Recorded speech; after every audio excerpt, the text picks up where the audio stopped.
ಇನ್ನೊಂದು ಕಡೆಗೆ ಪಾಕ್ನ ಐಎಸ್ಐಗೆ ಮಾಹಿತಿ ಕೊಡ್ತಾ ಇದ್ದವನನ್ನ ಬಂಧಿಸಲಾಗಿದೆ. ಹರಿಯಾಣ ಮೂಲದ ದೇವೇಂದ್ರ ಸಿಂಗ್ ಅನ್ನುವಂತಹ ವ್ಯಕ್ತಿಯ ಅರೆಸ್ಟ್ ಆಗಿದೆ. ಆಪರೇಷನ್ ಸಿಂಧೂರದ ಬಗ್ಗೆ ಪಾಕ್ ಸೇನೆಗೆ ಮತ್ತೆ ಐಎಸ್ಐಗೆ ತುಂಬಾ ಸೆನ್ಸಿಟಿವ್ ಇನ್ಫಾರ್ಮೇಶನ್ ಅನ್ನ ಈತ ಕೊಡ್ತಾ ಇದ್ದಂತೆ. ಯಾವ ಮಾಹಿತಿಗಳು ಹಂಚಿಕೊಳ್ಳಬಾರ್ದಾಗಿತ್ತು ಆ ಮಾಹಿತಿಗಳನ್ನ ದೇವೇಂದ್ರ ಸಿಂಗ್ ಹಂಚಿಕೊಳ್ತಾ ಇದ್ದ ಅನ್ನೋದು ತಿಳಿದು ಬರ್ತಾ ಇದೆ.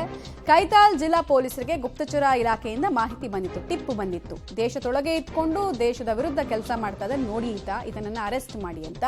ಸೊ ಖಚಿತ ಮಾಹಿತಿ ಆಧಾರದ ಮೇರೆಗೆ ಈತನನ್ನ ಕೆಡವಲಾಗಿದೆ. ಕಳೆದ ವರ್ಷ ಪಾಕ್ನ ನಂಕಾನಾ ಸಾಹಿಬ್ ಗುರುದ್ವಾರಕ್ಕೆ ಇವನು ಹೋಗಿದ್ದಾಗ ಐಎಸ್ಐ ಸಂಪರ್ಕಕ್ಕೆ ಬಂದಂತೆ. ಅಲ್ಲಿಂದ ಪಾಕಿಸ್ತಾನಿ ಗುಪ್ತಚರಿ ಏಜೆಂಟ್ ಸಂಪರ್ಕಕ್ಕೆ ಬಂದು ಇಲ್ಲಿ ಐಎಸ್ಐನ ಏಜೆಂಟ್ ರೀತಿ ಇವನು ಕೆಲಸ ಮಾಡ್ತಾ ಇದ್ದ ಅನ್ನೋದು ಪ್ರಾಥಮಿಕ ಮಾಹಿತಿ. ಸೊ ಮೋಟಿವ್ ಇರುತ್ತೆ ಇಂಥವ್ರಿಗೆಲ್ಲ. ಒಂದು ದುಡ್ಡು ಮೋಟಿವ್ ಆಗಿರುತ್ತೆ, ಎರಡನೇದು ಖಲಿಸ್ತಾನಿ ಹೋರಾಟ ಇದೆಯಲ್ಲ ಅದಕ್ಕೆ ಈ ಪಾಕಿಸ್ತಾನಿ ಉಗ್ರರದು ಸಪೋರ್ಟ್ ತಗೊಂಡು ಮಾಡಬೇಕು ಅನ್ನೋದು ಎರಡನೇ ಮೋಟಿವ್ ಆಗಿರ್ಬೋದು. ಮೂರನೇ ಮೋಟಿವ್ ಇವನನ್ನು ಯಾವುದಾದ್ರೂ ವಿಚಾರದಲ್ಲಿ ಟ್ರ್ಯಾಪ್ ಮಾಡಿಸಿ, ಹನಿ ಟ್ರ್ಯಾಪು ಮತ್ತೊಂದು ಮಗದೊಂದು ಮಾಡಿಸಿ ಅವನ ಹತ್ರ ಇನ್ಫಾರ್ಮೇಶನ್ ಕಕ್ಕಿಸ್ತಾ ಇರ್ಬೋದು. ಸೊ ಏನ್ ಮೋಟಿವ್ ಇಂದ ಇವನು ದೇಶದ ವಿರುದ್ಧ ಗದ್ದಾರಿ ಕೆಲಸವನ್ನ ಅಂದ್ರೆ ದ್ರೋಹದ ಕೆಲಸವನ್ನ ಮಾಡ್ದ ಅನ್ನೋದು ಇನ್ನಷ್ಟೇ ಮಾಹಿತಿ ಸಿಗಬೇಕಾಗಿದೆ. ಬಟ್ ಕ್ರೂಷಿಯಲ್ ಅರೆಸ್ಟ್ ಇದು ಕೂಡ.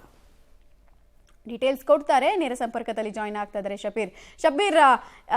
ಭಾರತದಲ್ಲಿ ಇಟ್ಕೊಂಡೇ ಪಾಕಿಸ್ತಾನಕ್ಕೆ ಏಜೆಂಟ್ ರೀತಿ ಕೆಲಸ ಮಾಡ್ತಾನೆ ಇವನು ಅಂದ್ರೆ ಇವನು ಮೋಟಿವ್ ಏನಾಗಿತ್ತು ಅಂತ, ದೇಶದ ಜೊತೆಗೆ ದ್ರೋಹ ಮಾಡುವಂತಹ ವಿಚಾರದಲ್ಲಿ ಏನ್ ಮೋಟಿವ್?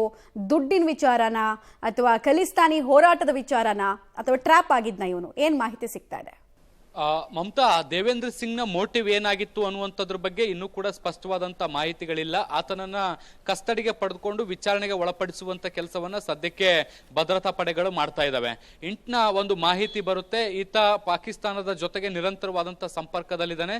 ಪಾಕಿಸ್ತಾನ ಸೇನೆ ಮತ್ತೆ ಐಎಸ್ಐ ನ ಜೊತೆಗೆ ನಿಕಟವಾದಂತ ಸಂಬಂಧವನ್ನು ಹೊಂದಿದ್ದಾನೆ. ಮತ್ತೆ ಅವ್ರ ಜೊತೆಗೆ ಕಮ್ಯುನಿಕೇಟ್ ಕೂಡ ಮಾಡ್ತಾ ಇದ್ದಾನೆ. ಕೆಲವೊಂದಿಷ್ಟು ಸೆನ್ಸಿಟಿವ್ ಇನ್ಫಾರ್ಮೇಶನ್ ಗಳನ್ನ ಕೂಡ ಈತ ಹಂಚ್ಕೊಳ್ತಾ ಇದ್ದಾನೆ ಅನ್ನುವಂತ ಮಾಹಿತಿಗಳು ಬರುತ್ತೆ. ಸೊ ಈ ಮಾಹಿತಿಗಳ ಆಧಾರದ ಮೇಲೆ ಹರಿಯಾಣದ ಪೊಲೀಸರು ಆತನನ್ನ ಬಂಧಿಸುವಂತ ಕೆಲಸವನ್ನ ಮಾಡಿದ್ದಾರೆ. ಬಂಧಿಸಿ ಆತನನ್ನ ಪ್ರಾಥಮಿಕ ವಿಚಾರಣೆಗೆ ಒಳಪಡಿಸಿದಂತ ಸಂದರ್ಭದಲ್ಲಿ ದೇವೇಂದರ್ ಸಿಂಗ್ ಕೆಲವೊಂದಿಷ್ಟು ಮಾಹಿತಿಗಳನ್ನ ಕೂಡ ಒಪ್ಕೊಂಡಿದ್ದಾನೆ.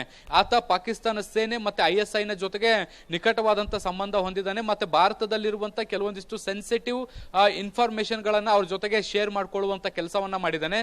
ಜೊತೆಗೆ ಸುತ್ತಮುತ್ತಲಿನ ಆರ್ಮಿ ಪ್ಲೇಸ್ಗಳು ಏನಿದಾವೆ ಅಲ್ಲಿ ಮತ್ತೆ ಯಾವ ರೀತಿಯಾದಂತಹ ತಯಾರಿಗಳನ್ನ ಮಾಡ್ಕೊಳ್ಳಲಾಗ್ತಾ ಇದೆ, ಎಲ್ಲಿ ಸೆಕ್ಯೂರಿಟಿ ಝೋನ್ಗಳು ಹೆಚ್ಚಿದಾವೆ, ಮತ್ತೆ ಕೆಲವೊಂದಿಷ್ಟು ಫೋಟೋಗಳನ್ನ ಕೂಡ ಅವ್ರ ಜೊತೆಗೆ ಹಂಚಿಕೊಳ್ಳುವಂತ ಕೆಲಸ ಮಾಡಿದಾನೆ ಅನ್ನುವಂತ ಮಾಹಿತಿ ಏನಿತ್ತು ಅದನ್ನು ಆತ ಒಪ್ಕೊಂಡಿದ್ದಾನೆ, ಕನ್ಫೆಸ್ ಮಾಡ್ಕೊಂಡಿರುವಂತದ್ದು.